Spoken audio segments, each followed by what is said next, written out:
while assuring the passengers that the chassis is sturdy and they will feel better afterwards. This budget is praised for prudence, but prudence without vision or fairness is hollow.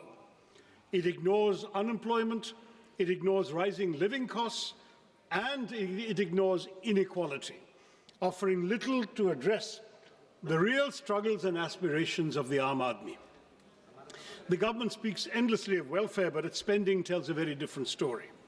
Behind flashy announcements like chronic underutilization and administrative failure. Media reports show that of over 5 lakh crore budgeted for 53 major welfare and infrastructure schemes last year, barely 41% was spent in the first 9 months of the fiscal year. Take the Jal Jeevan Mission, allotted 67,000 crores, it managed to spend an astonishingly low 31 crores in 9 months. The much-touted PM Schools for Rising India scheme spent only 473 crores out of 7,500. Most shocking of all, the Pradhan Mantri Anusuchit Jati Abhyudaya Yojana, meant for the socio-economic upliftment of scheduled castes, utilized out of 2,140 crores, merely 40 crores. This is not governance, Mr. Chairman. This is headline management. Where promises are loud, like that horn, budgets are grand, but delivery is conspicuously absent. The budget this year has landed with a thud, not because of what it contains, but because of what it omits. Behind claims of fiscal prudence lie a more uncomfortable reality. The Indian state is shrinking, not by design, but by compulsion. Government expenditure as a share of GDP has declined over the past decade, briefly rising during the pandemic before reverting close to the 2016 levels, driven by stagnant revenue mobilization. Tax receipts have remained flat relative to GDP. Disinvestment has underperformed, and non-tax revenues increasingly rely on extraordinary transfers such as Reserve Bank of India dividends, an unsustainable substitute for a stable revenue base. More troubling is the shift in the tax burden towards individuals, bearing a greater share of the tax burden than corporations, despite sharp post-pandemic profit growth. To elaborate further, in fiscal year 2017, corporate taxes were 3.2% of GDP, personal income tax was 2.3% of GDP. In fiscal year 27, that is 10 years later, they are projected to be 3.1% for corporates and 3.7% for personal income tax of individuals. So your revenue is coming disproportionately from the individual taxpayers. Fiscal consolidation since COVID has been achieved largely through expenditure compression, presenting necessity as virtue and compulsion as choice. Within these constraints, the government has relied on low-cost measures such as tax simplification and targeted incentives, but the budget offers no credible medium-term framework linking spending to employment and productivity. Capital expenditure is emphasized, yet weak demand, stagnant wages, high youth unemployment, compressed welfare spending, and inadequate devolution to states all persist, leaving India fiscally disciplined but developmentally constrained, without the revenue capacity or strategic clarity to deliver real economic security for the Aam Aadmi.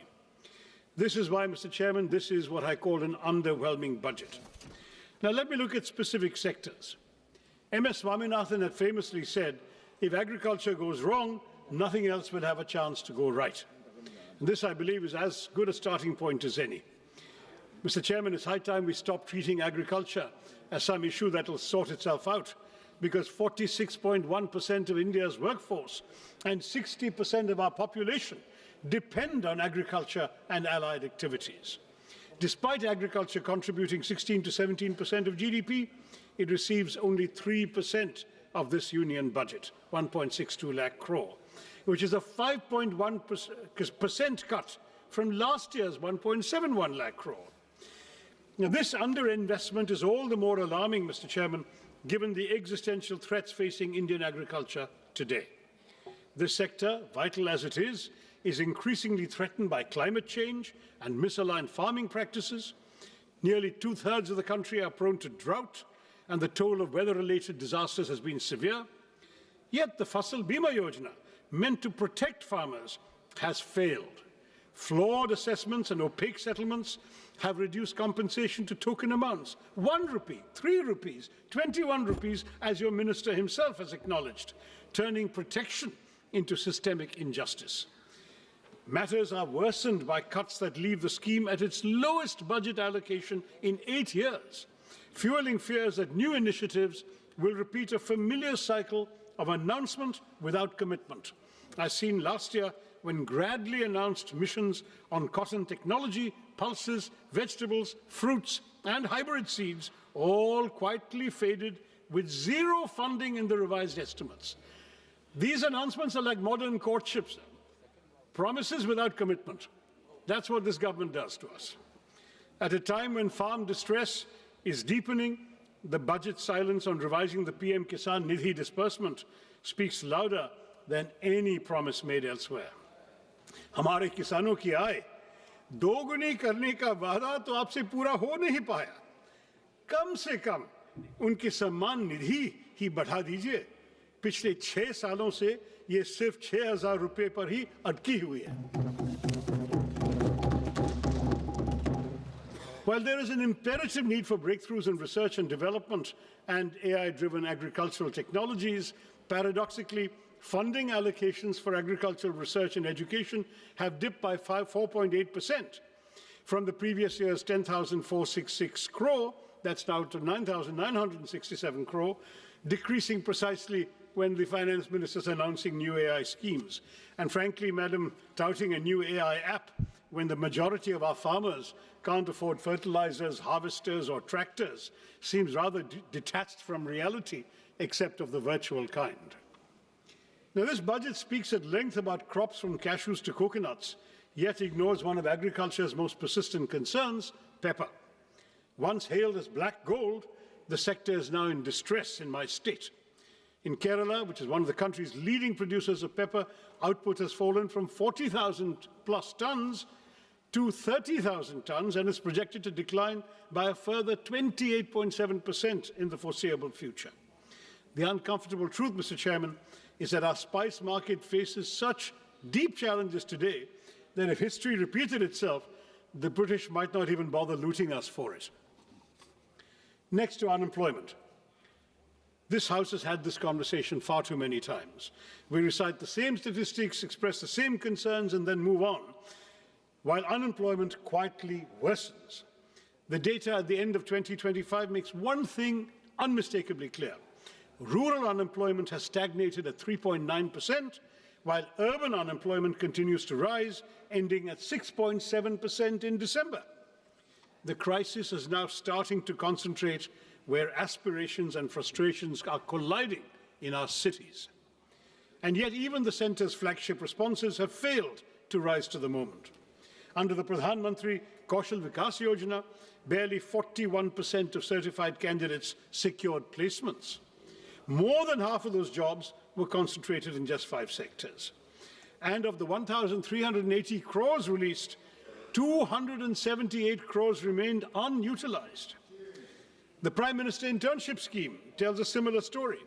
Allocation, 10,831 crores. Ministry spends 526 crores in the first 9 months. This pattern is recurrent, sir. In fiscal year 25, allocations were cut after large unspent balances, with actual spending at just 680 crores. So much for creating employment when we can't even spend the money allocated for the job of creating employment. And what of gig workers, the backbone of our new economy? There is no mention of them in the budget. Their welfare has been deprioritized at a time when unrest grows over the absence of clearly defined benefits, time-bound claims, and appeals mechanisms, and mandatory disclosure of work hours, earnings, and deductions.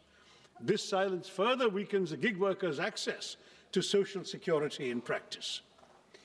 Any discourse about the workers of our country stands incomplete without a discussion about Manrega, now replaced by the ambitious VBG Ramji Act. It increased guaranteed work days from 100 to 125, introduced weekly wage payments, but at the same time it hollowed out the legal employment guarantee. While Manrega was demand-driven, fully centrally funded for unskilled wages, and rooted in decentralized planning, the new Act caps central funding through state-wise normative allocations, shifts 40% of the wage costs to most states, and allows the scheme to be paused for up to 60 days during the peak agricultural seasons, shrinking the real window of guaranteed work. Once a state's allocation is exhausted, workers' statutory right to employment effectively ends. കൂടുതൽ വാർത്തകൾക്ക് news 18 Keralam YouTube channel subscribe ചെയ്യുക.